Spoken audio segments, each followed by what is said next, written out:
최신 재테크 트렌드를 다루는 하우머니 시간입니다. 시장 불안감이 계속될 땐 또 개별 종목 리스크를 피할 수 있는 분산 투자가 무엇보다 중요하겠죠. 네, 최신 ETF 동향과 하반기 유망 섹터까지 알아보는 코너 마련했습니다. 오늘은 KB자산운용 이수진 팀장과 함께합니다. 어서 오세요, 팀장님. 어서 오세요. 오늘 이수진 팀장님 나오신다길래 한번 시황 한번 듣고 싶었어요. 네. 요즘 금리를 좀 제가 모니터링을 하고 있는데요. 예. 주요국 국채 금리가 사실 지난 3월에 이제 미국 실리콘밸리뱅크 파산이 있었던 그 수준까지 점진적으로 이제 상승을 하는 모습을 보이고 있습니다. 네. 뭐 미국이나 한국이나 영국, 호주 이런 나라들은 사실 지난 3월 고점도 이미 돌파한 그런 상황이기 때문에 시장이 어떤 긴축 완화를 기대하고 있는 흐름과는 조금 상반된 흐름이라서 계속해서 모니터링이 조금 필요한 그런 상황이고요.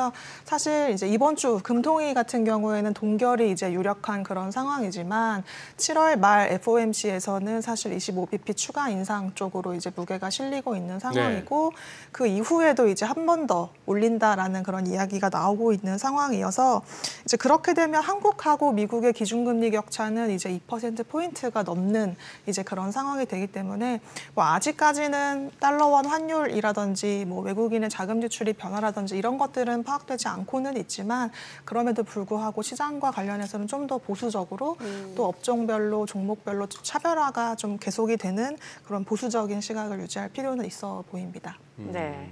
드디어 지금 ETF 순자산 규모가 100조 원을 넘었다라는 소식이 나오고 있는데 아무래도 올해 또 주식시장 자체가 상반기 강세장이었잖아요. 그 역할도 있었을 것 같고 이제 문제는 하반기에도 이런 흐름이 이어질 수 있을지가 관건일 것 같은데 어떻게 보시나요? 사실 이제 이 관련 내용들을 이제 다른 분들께서 많이 언급하신 걸로 이제 알고 네네. 있는데요. 일단 저는 한번 상승률을 비교를 해봤습니다.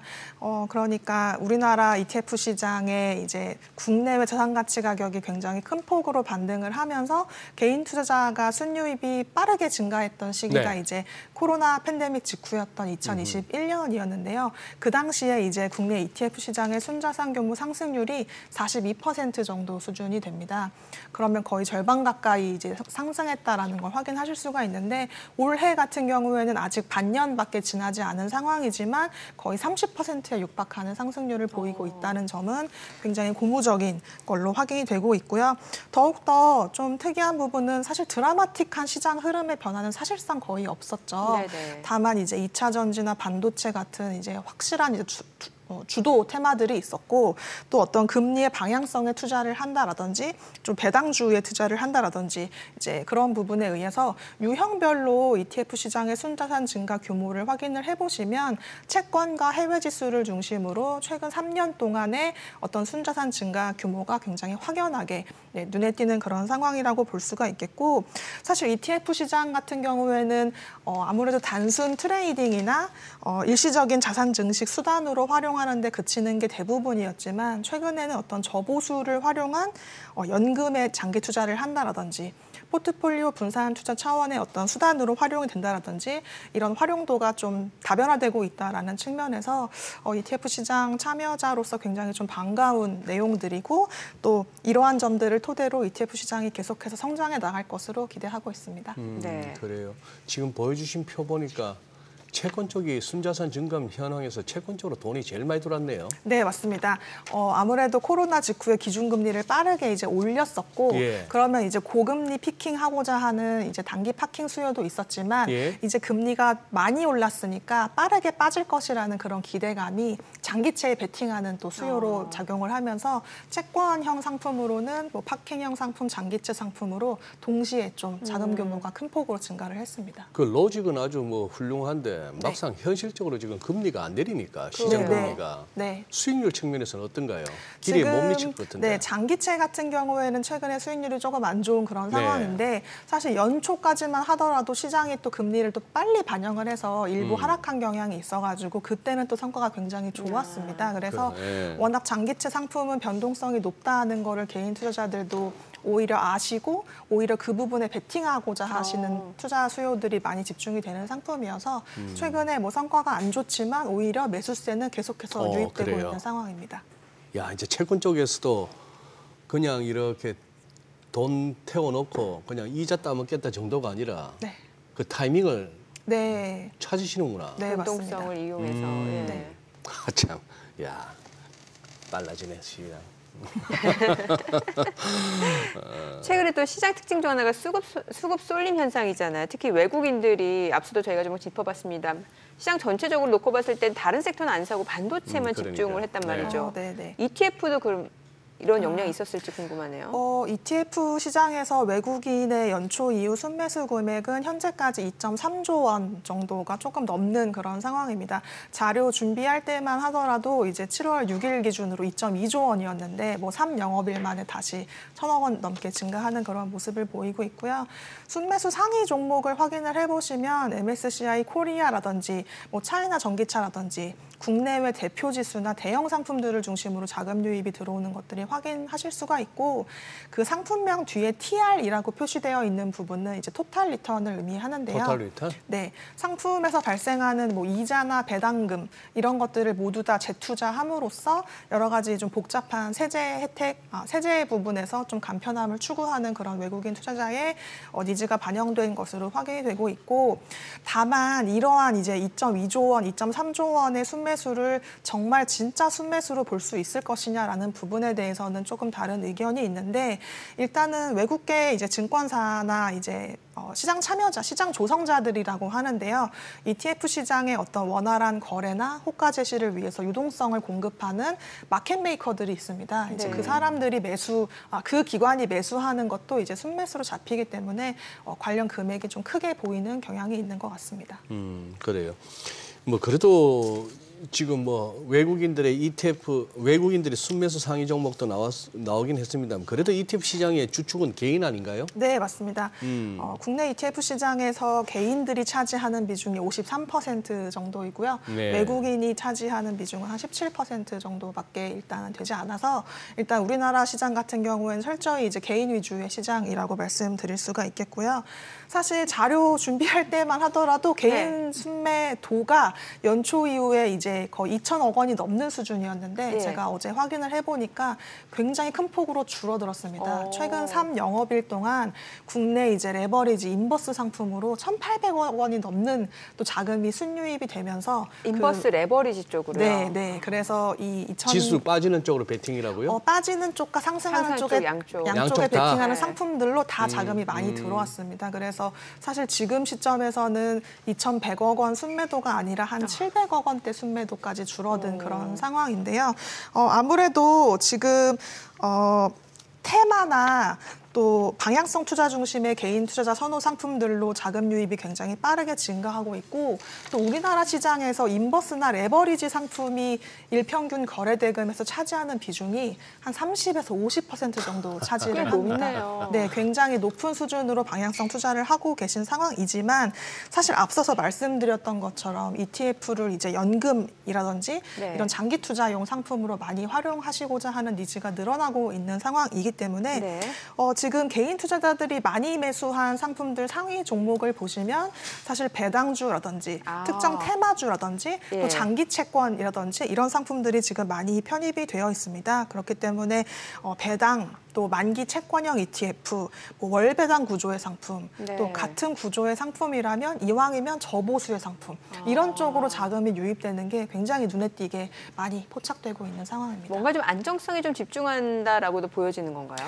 네, 아무래도 좀 대표 지수나 대형 테마주 위주로 자금이 유입되는 그런 외국인 수급과는 달리 개인 투자자들 같은 경우에는 대표 지수보다는 특정 테마, 핫한 상품이나 아니면 아예 자산 관리를 할 수 있는 뭐 배당주, 뭐 월분배 상품 이런 쪽으로 자금 유입이 이어지고 있습니다. 배당주 말씀해 주셨는데 배당 성장주라고 또 있다면서요. 이건 좀 다른 건가요? 네, 그러니까 배당주는 사실 배당을 지급하는 모든 주식을 이제 배당주라고 이제 이해를 하시면 되고 이 배당주를 고배당주와 배당 성장주로 구분을 하실 수가 있습니다. 고배당주, 배당 성장주. 네, 이제 고배당주 같은 경우에는 말 그대로 주가 대비 배당금을 많이 주는 기업을 의미를 하겠죠. 배당 수익률이 높은 기업을 이제 고배당주라고 하겠고요. 배당 성장주는 계속해서 배당금을 늘려가는 기업을 배당 성장주라고 의미를 합니다. 쉽게 말씀을 드리면 작년에는 주당 100원을 지급했던 배당금이 올해는 120원, 내년에는 150원 네. 이런 식으로 계속해서 늘려가는 그런 이제 배당 성장 기업들이 이제 배당 성장주로 분류가 되는데요. 사실 그 자체로 배당금을 증액을 시킨다는 거는 기업이 안정적으로 성장을 한다는 의미가 되겠고 또 기업이 주주 가치의 어떤 경영을 굉장히 중시하고 있는 것으로 확인되고 있는 그런 입증하는 기업들이 되겠습니다. 또 최근에 사실 기업의 평균 수명이 짧아지고 있습니다. S&P 500 편입 기업들의 평균 수명이 뭐 길게는 뭐 50년 이상이었다가 지금은 뭐 10년 이내까지 굉장히 짧아진 상황이고 기업들의 5년간의 어떤 장기 생존율도 30%대로 낮아진 그런 상황인데 그러면 기업이 장기적으로 배당 성장을 계속한다라는 것은 그 자체로서 평균 수명과는 상관없이 생존력이 굉장히 높고 그만큼 안정적인 현금 흐름과 재무 구조를 갖춘 예측 가능한 그런 기업이라는 것들이 확인되는 상황이기 때문에 최근에는 배당 성장주에 대한 관심이 굉장히 그런 높은 상황이고요. 앞서 말씀드렸던 고배당주와 배당 성장주를 비교를 해서 보시게 되면 고배당주 같은 경우에는 아무래도 우리 배당 수익률 5% 드립니다. 7% 드립니다. 이런 식으로 좀 투자자들을 현혹할 수 있는 그런 장치가 많이 있지만 고배당주에는 그만큼 단기적으로 성과를 내는 기업들이 편입이 많이 되어 있습니다. 그렇기 때문에 시장의 어떤 변동성 확대 국면에서 좀 더 큰 하락을 보이는 경우가 대다수가 있고요. 또 직관적으로 보시면 배당 성장주에 비해서는 고배당주가 배당을 삭감할 확률도 굉장히 높은 것으로 확인이 되고 있기 때문에 최근에는 배당주를 투자하시는 투자자분들의 투자 수요가 당연히 이제 안정적인 배당 지급 그리고 안정적인 기업의 성장 이런 것들에 포커싱을 두고 있기 때문에 고배당주보다는 배당 성장주에 대한 관심이 훨씬 더 높아진 그런 상황입니다. 그래요. 네. 그러면 그 뭐 배당 성장주 그 관련 상품 좀 알려주시죠. 네, 시장에 배당 성장주 관련 좋은 ETF들이 굉장히 많이 있는데요. 저는 이제 배당 성장 기간에 포커스를 해서 상품을 좀 구분을 해서 가지고 와봤습니다. 먼저 10년 이상의 배당 성장을 기록한 ETF들. 지금 시장에 4종이 상장이 되어 있는데요. 네. 해당 상품들은 모두 똑같은 지수를 추종하는 같은 상품들입니다. 이제 그만큼 좋은 상품들이다 보니까 각 운용사에서 이제 연달아서 이제 출시를 한 그런 모습을 보였는데요. 10년 동안 배당 성장을 기록한 미국 기업들 가운데에서 안정성과 성장성이 높을 것 같은 100개의 기업을 이제 분산 투자하는 상품이 저 미국 배당 다우존스라는 상품이라고 보시면 되겠고요. 그다음에 이제 25년 이상의 배당 성장을 기록한 타이거의 S&P 500 배당 귀족 상품입니다. 이 상품 역시 미국의 S&P 500 기업 가운데 25년 이상의 배당 성장을 기록한 배당 귀족 상품에 투자를 하는 ETF이고요. 사실 많이 들어보셨겠지만 배당 귀족은 뭐 글로벌 지역별로 또 증시별로 여러 개의 상품이 이제 해외에도 상장이 되어 있습니다. 그래서 관심 가져보시면 좋으실 것 같고 이제 마지막에 이제 장장 50년 이상의 배당 성장을 기록한 배당킹 상품입니다. 최근에 상장했네요. 네, 이제 6월 말에 상장을 하게 됐고. 아니, 잠깐만요, 이 팀장님 말씀 중에 죄송한데 네. 아까 보여주신 표에 S&P 500 기업들의 평균 수명이 무슨 뭐 얼추 18년까지 낮아지는 걸로. 네, 네. 완전 그 경영학 원론 책을 바꿔야 할 판인데. 네, 네. 기본 전제가 고잉 컨선 계속 기업인데 무슨 20년도 못 가는 회사들이.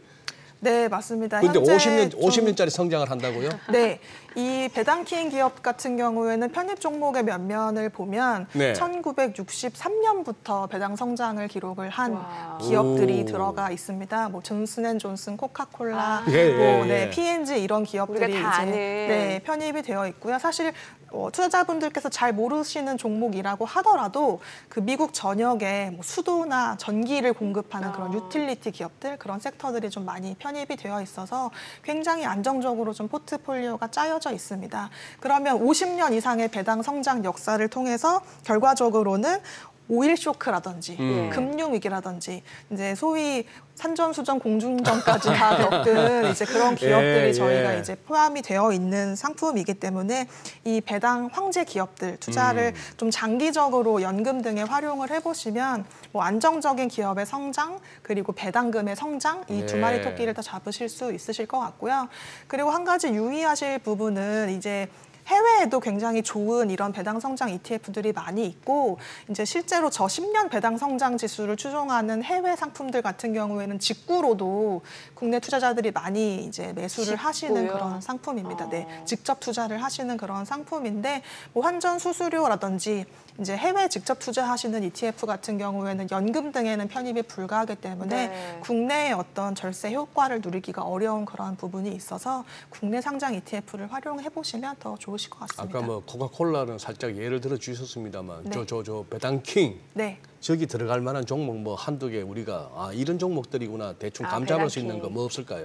방금 말씀드렸던 것처럼 뭐 P&G, 존슨앤존슨, 코카콜라, 펩시 그리고 뭐 스팸 만드는 회사 그리고 저희 치약, 칫솔 만드는 그 남성분들 그 면도기 브라운이나 그 질렛 이런 기업들도 예. 다 네, 그 해당 기업들의 브랜드입니다. 그렇구나. 뭔가 오래된 필수 소비재 쪽이라든지 앞서 말한 유틸리티 이런 네. 기업들이 다 들어가 있네요. 네, 맞습니다. 뭐 타이레놀 같은 그런 제약, 존슨앤존슨 같은 회사도 들어가 있습니다. 그러네요. 수익률 봐야 되는데 벌써 시간이 이렇게 됐어요. 그래. 팀장님 다음 주에 수익률 좀 알려주세요. 네, 알겠습니다. 네, 오늘 내용 잘 들었습니다. 고맙습니다. 감사합니다. 고맙습니다.